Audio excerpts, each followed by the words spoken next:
Kuala Lumpur, Malaysia. Home to the major oil and gas operators of the region. Not far from the iconic Petronas Twin Towers are the Malaysian headquarters of Talisman Energy, located in the Citibank building on Jalan Ampang. Our story of the gas lift riser replacement project begins here on the 30th floor. Pipeline engineer Kelly Mabbott explains how the events unfolded. In accordance with Petronas pipeline regulations, all pipelines have to be intelligently inspected within 2 years of operation. So as part of Talisman's effort to keep up with those regulations, we did an intelligent PIG of the BRB to BKA pipeline in March of 2010. The results from that inspection showed significant possible defects in the pipeline. These defects were classified as dents or possible gouges, but due to the configuration of the pipeline, we could not verify these results. The first thing we did with the data was we analyzed the anomalies from the pigging vendor to look at their impact on the operation of the pipeline. We went through various international codes, standards from around the globe to figure out what or how much of these defects we could live with, what was going to impact the operation of this pipeline. What we noticed was that using the data suggested by the Smart Pig, the pipeline would likely need to be repaired in order to be continued in operation. Stefan continues the story. Okay. So basically we did a risk assessment and a defect assessment on the riser, and it was concluded that we need to repair this riser before March 2011. So several repair options were considered, for example partial replacement, clamping or complete replacement. In fact I think that we considered 6 or 7 options for repairing. And then we decided to proceed with the complete replacement of the riser. We presented our conclusion to Petronas Management Unit, and we had their full support, which was great. And it was also decided to undertake this project from the operations department, as we have only few months to proceed with the repair. So the idea was to fabricate the full riser onshore and then to replace the riser during the October 2010 shutdown, which was lasting something like 10 days. The design concept of the new riser is explained by the project manager. Okay, so we'd decided to replace the riser. That was inevitable, and the most immediate thing was to try and replace the riser with exactly what we had before. But of course, this is not such a good idea, because the reason why we're removing the riser in the first place is because the original design was flawed. We had a tube inside a tube, and this can cause corrosion and other problems. However, we saw this as an opportunity to actually improve the design and correct the original design flaw. The new riser design needed to be efficient, meaning that it would involve a minimum time to install.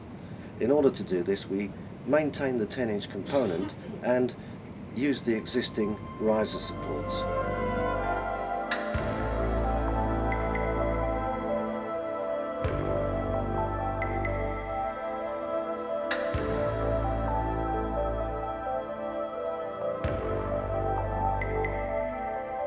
The new design basically has the 4.5-inch component outside so that it can be inspected.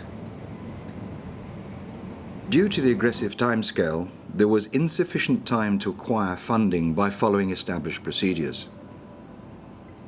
Stefan explains how funding was allocated by identifying each core project activity and funding it under appropriate existing contract.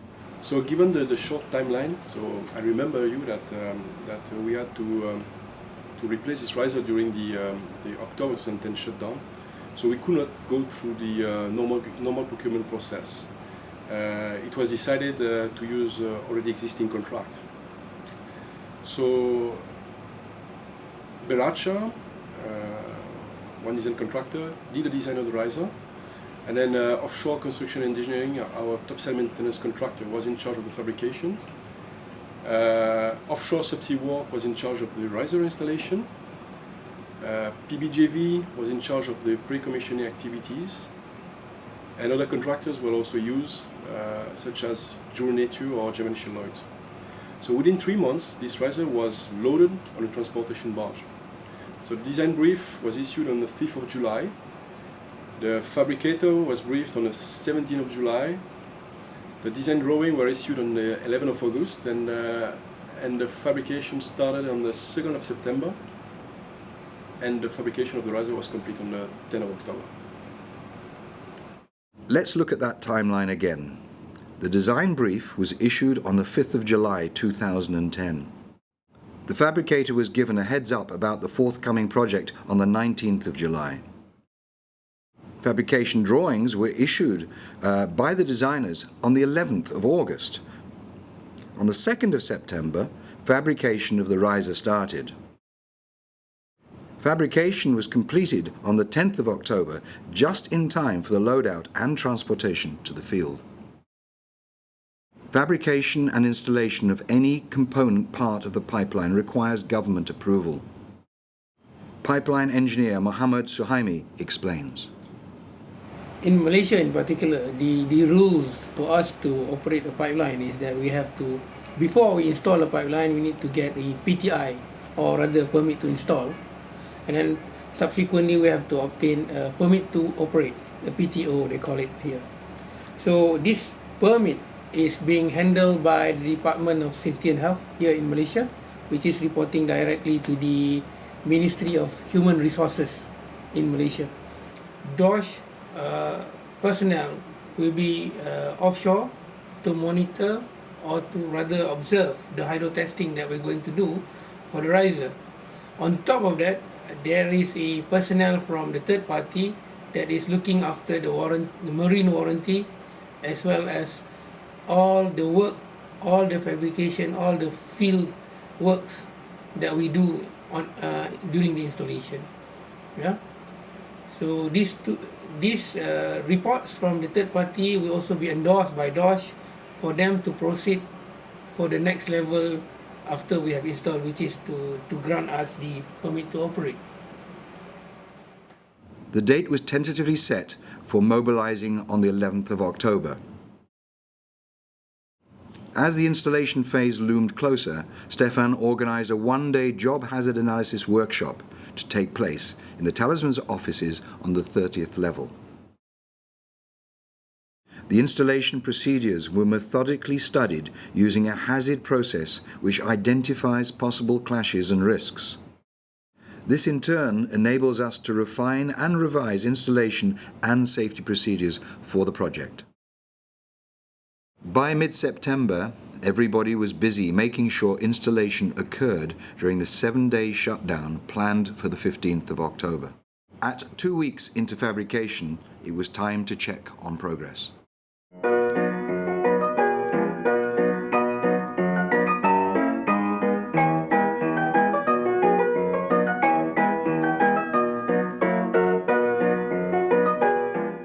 The new riser assembly is being fabricated at 2 places in Kemaman in the state of Terengganu on the east coast of Peninsular Malaysia. The piping component is seen here during fabrication. The individual lengths of 4.5-inch pipe are aligned on pipe supports and joined by approved and qualified welders. All welded joints are cleaned and non-destructively tested using radiography. On passing the NDT, the exposed joints are coated. While fabrication of the riser component progresses, the clamps and other structural components are being fabricated at the premises of OCE subcontractors.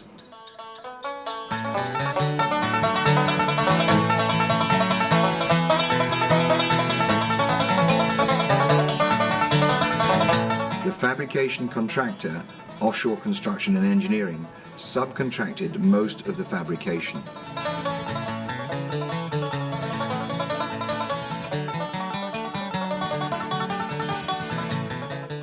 We can see the sea fastening cradles already completed. Despite the unorthodox appearance of the subcontractor's fabrication yard, the quality of the work was acceptable. The hanger clamp has already been vulcanized with a neoprene lining. The 10-inch vertical support component, complete with the 4.5-inch riser clamps, has been made in sections for ease of transportation to the wharf where final assembly will take place.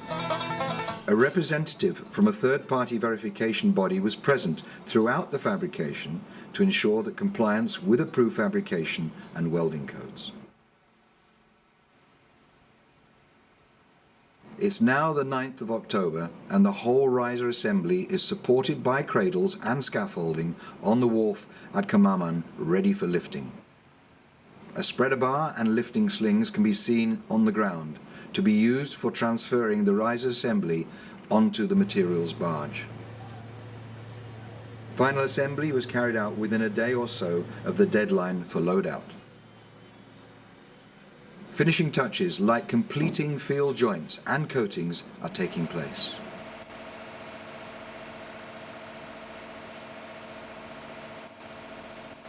Here we see a sacrificial anode being fixed into the bottom end of the 10-inch support tube.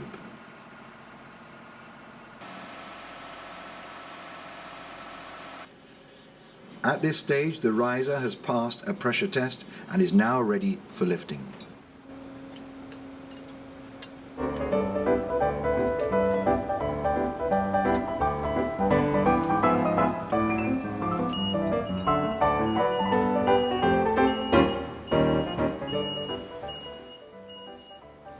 It's now the afternoon of the 9th of October, and a trial lift of the new riser to test the rigging is about to take place. The plan is to use a spreader bar suspended from a single crane to give a 4-point lift. The project manager is concerned that the spreader bar is too short and will give rise to an unacceptable bending of the riser due to unequal tensions in the 4-wire slings. However, the installation contractor goes ahead with the lift with the inevitable consequences. Unacceptable bending of the riser. Bend it just a little bit and take it easy. Show you're liking it and love it. You know that we're gonna hit the heights. I'm sure that we're made to fit together, just like pieces of a jigsaw puzzle. What's the hassle? The project manager stops the lift and advises that for loadout on the following morning, 2 cranes are required, each having a lifting bridle with slings of equal length. The spreader bar is not to be used.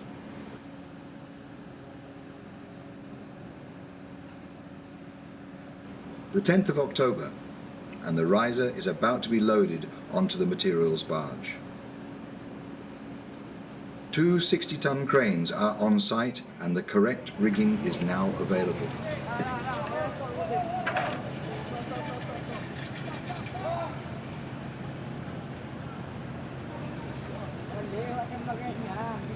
Before the riser can be loaded onto the barge, it must first be moved slowly to the edge of the jetty in stages.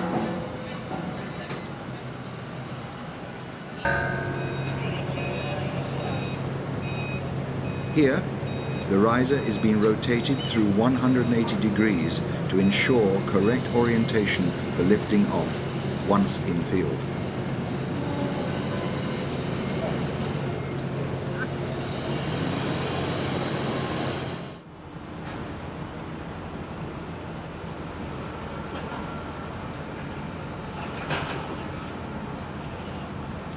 The final lift onto the materials barge, and the riggers have placed the sea fastening cradles to support the riser. The Marine Warranty Surveyor is present throughout this delicate operation and will approve the lift on completion. A successful lift. Riggers and welders now complete the sea fastening to secure the riser for the 3-day passage to the field.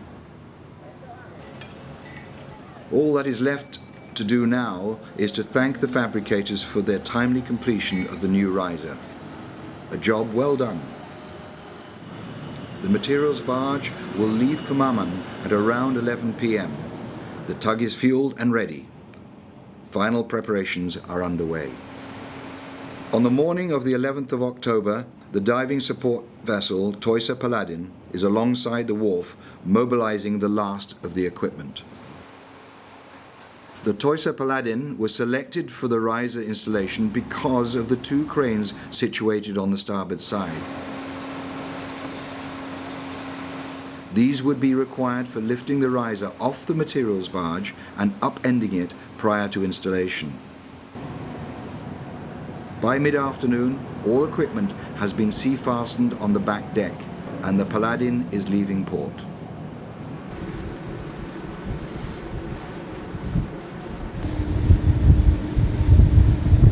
At the entrance to Kemaman Harbour, the pilot disembarks.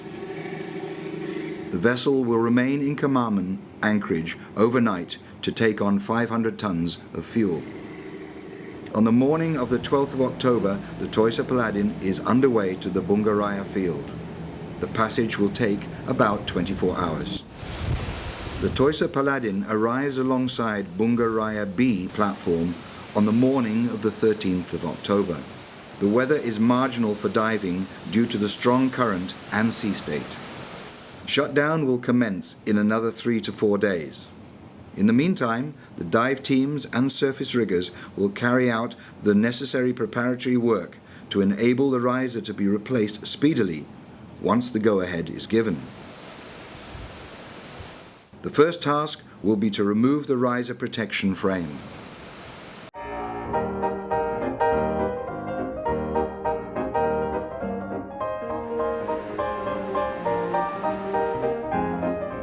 Riser guard removal is best illustrated using animation. A 20-ton chain block secured to each end post is tensioned to take the weight of the riser guard. The restraint clamp on each post is opened and the gate secured back using soft line.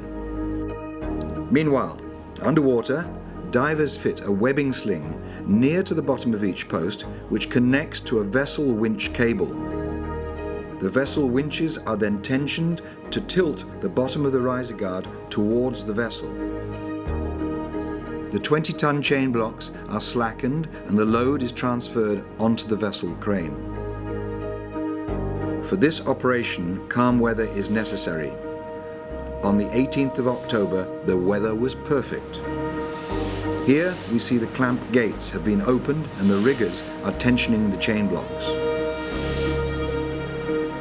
After over an hour of hard work, and despite 40 tons of lift, the riser guard cannot be raised evenly. Somehow the right-hand end post was fouling up on something. A quick air dive revealed that the right-hand end post was slightly distorted, due, it was guessed, to repetitive contacts from vessels during cargo operations with the BRB crane. What the diver saw is shown on the animation.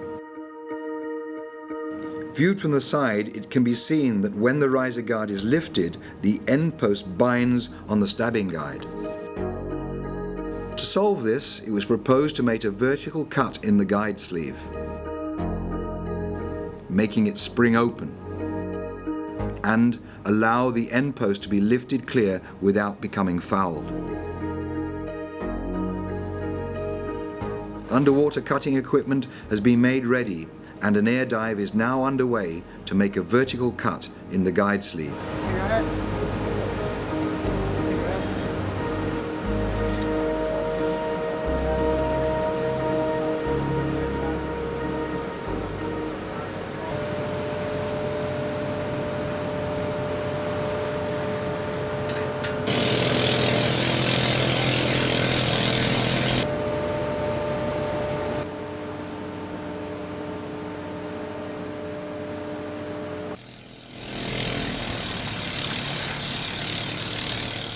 You on the jacket now? I'm on the jacket now.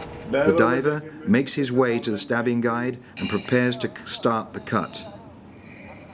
Oxy arc is invariably used for underwater cutting. An arc is struck between the workpiece and a hollow steel electrode.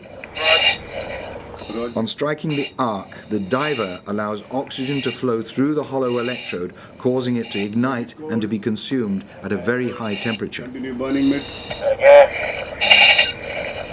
The burning electrode, in turn, causes a path to be cut through the workpiece by feeding the molten pool with oxygen. Okay, start from top and show me on the video. I want to record this, mate, for the client. The cut is now made, and it can be seen that the guide has sprung open. Pan right. Fan right. This will require repairing at a later date. Keep going down. The diver is recovered, and the surface team can now continue lifting the riser guard.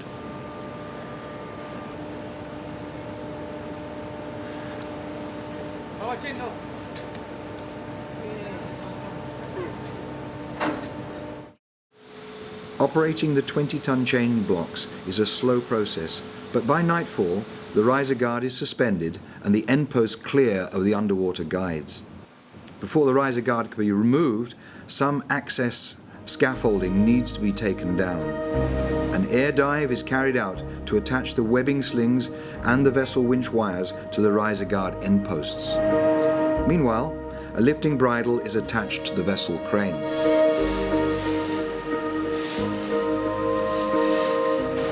The vessel winches are now tensioned and the riser guard tilts as planned.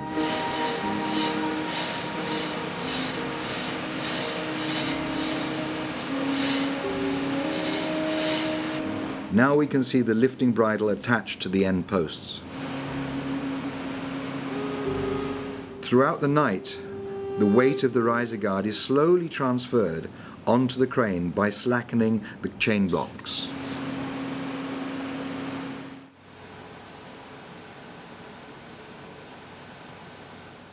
By morning, the riser guard is on the back deck of the dive support vessel, the most sensitive part of the riser replacement complete without trouble. Removal of the old riser can now commence.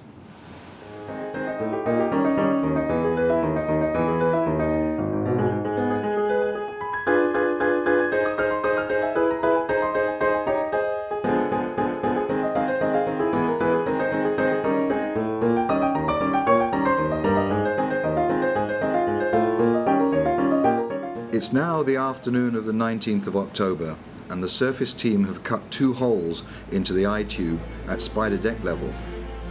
A webbing sling has been installed by passing through 2 holes and securing a 20-ton chain block suspended from above. Underwater rigging has also been installed on the lower section of the riser by divers. The flanges above and below water have been separated. The underwater riser clamps have been opened and the vessel crane is attached to the top of the riser. Through the night, the support member above sea level will be cut and the riser will be transferred onto the vessel crane. Here we can see the old riser is suspended from the vessel crane. The old riser is cut into sections and brought onto the back deck. At daybreak on the 20th of October, the vessel moves alongside the materials barge to offload the cut sections of the old riser and collect the new riser for installation. The top 12-meter section of the old riser will remain on board the Toisa Paladin for investigations of the defects.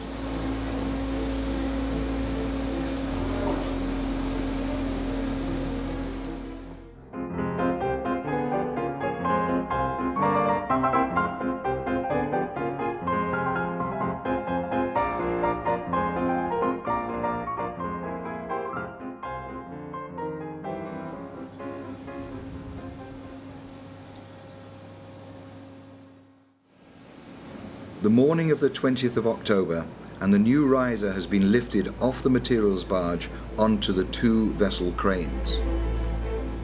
The riser is brought close to the vessel side and secured for the 1-kilometer transit back to the structure.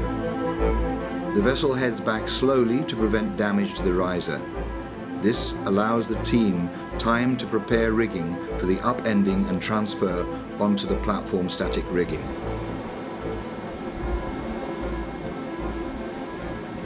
a helicopter can be seen taking off from the platform, its passengers on their way home for a well-deserved break.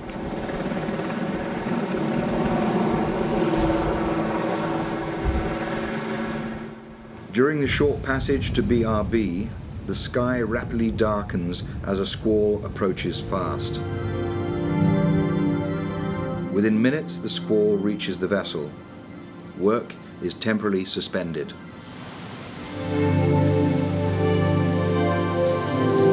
After half an hour, the sky clears and work resumes. The vessel moves to within 50 meters of the platform to upend the riser.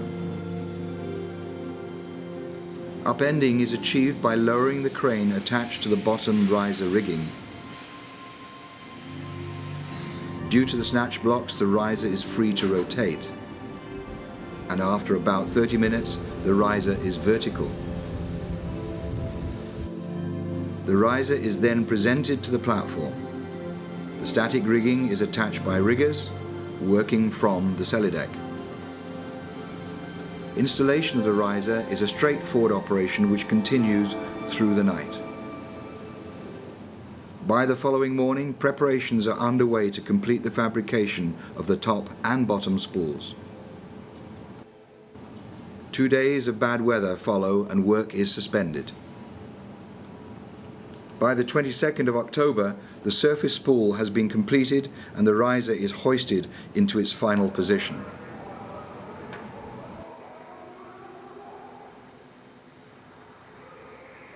Because we're not doing hydrotide. On the 23rd of October, a saturation dive is made to install the seabed spool. Here, the divers can be seen connecting the last flange joining the riser to the pipeline.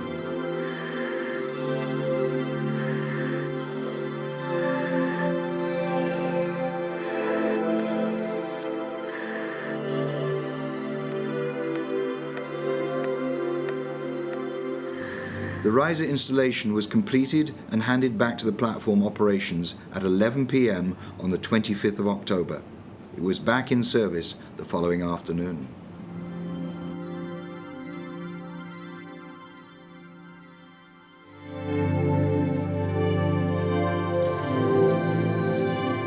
After replacing the riser guard and conducting as-built surveys, the Toisa Paladin returns to Kemaman to demobilize.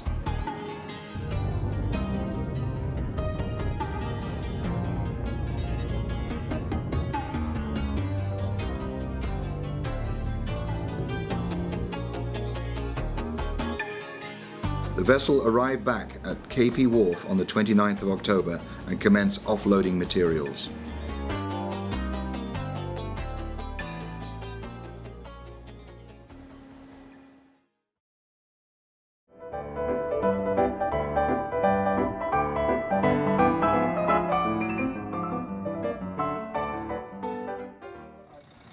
On the 30th of October, Stefan arrived at KPK to investigate the defects of the old riser.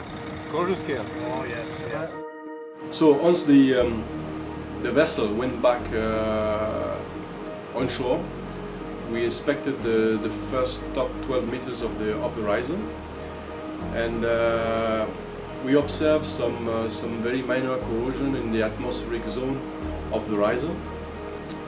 In the splash zone, because of coating damage and intermittent wetting, we observed some moderate corrosion up to 0.5 millimeters per year, and with a wall loss of 3 millimeters in total. But the most interesting part was in the low water zone, approximately 4 to 5 meter deep.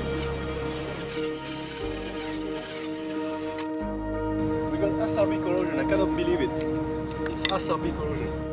We observed a corrosion phenomena which is called accelerated low water corrosion, which is a form of microbial induced corrosion. And there was some kind of 4 to 5 millimeters wall loss on the pipe.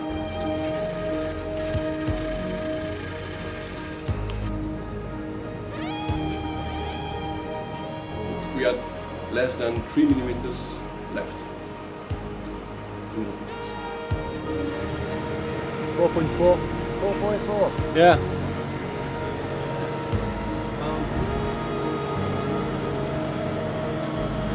Yeah, it's between 3 to 4.5, 4.7. What Stefan saw were areas that corresponded to the inspection data to within 100 millimeters. 4.1. 4.1. It's clear now that replacing the riser probably averted a future catastrophic failure. I think it was a matter of time before getting a serious issue.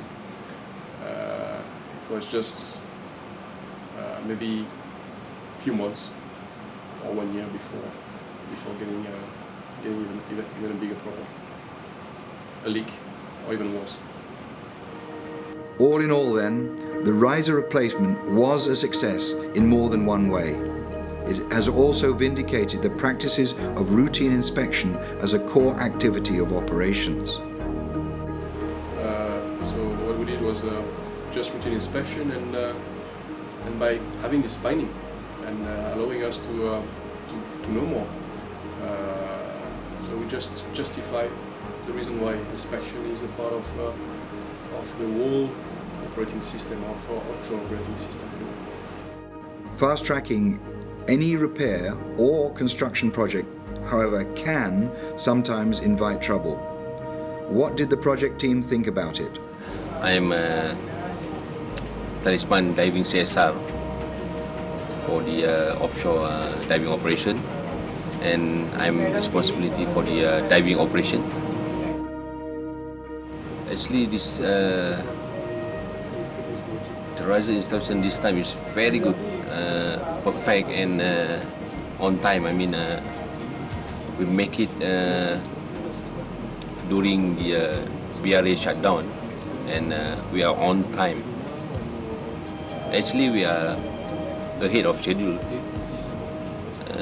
before the BRA is back online. Joe, you're the manager for this project from the offshore subsea works point of view, the installation people. How did you find this project? You organised everything for the installation, the vessel and so on. Yes. Was it particularly any different from anything else that you've previously been used to doing? It was a challenge to OSW for offshore works and OSS, its subsidiary. It was a challenge for us because of the fast track, the way we were moving. It was the way we had to plan it. Everything was fast track. People had to work long hours, but we feel very satisfied that we were able to complete such a plan and such a job in that amount of time to your satisfaction. Well, we're very pleased that you did, and in fact it was a job well done by everybody. Yes. Actually, and on behalf of the divers the were company, excellent. I would like to say, thank you for making it happen. We did it. There is one thing we wanted to ask you as the project manager for TNR. Was there at any point of time during this project or the takeoff of this project that you had doubts that we could have done it? I think I'll let Stefan answer that question actually. Stefan? Well, it was quite difficult because at the beginning of the job we were running everywhere because of all these different contracts. So we had high and low, to be honest. Some days we thought that we're going to make it, but I think we had more days when we thought that we would not make it at all. But I think that fortunately we had a great team. Sian, we finished the project, the riser's in time, and you fabricated, or your company fabricated the riser, and I have to say that you did a very good job. You were given the design brief quite late. You started work on the 2nd of September and finished the fabrication on the 10th. Yeah. and loaded it. Loaded it out. So, how did you feel about the project? Have you ever done anything this quickly before? In fact, I have to admit, this project is quite tough for me. I mean, to all my team especially. But now I feel proud to serve you and then to deliver it timely. And then it's a challenge for us actually, but it's quite good adventure also as well, experience. Right? Well, it's very well done actually. Yeah.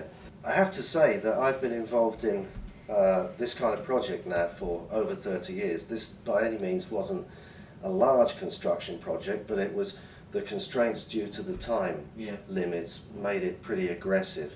And I have to say that elsewhere in the world that I've worked, for example the North Sea, we couldn't have done this job, mainly because of the constraints due to organisation that probably would have taken a year to do this. We've done this here in Malaysia from design to installation in just a little over 3 months. Which I think is quite an achievement. So it's an achievement for Malaysia, which I think you should be quite proud of, really. Malaysia boleh!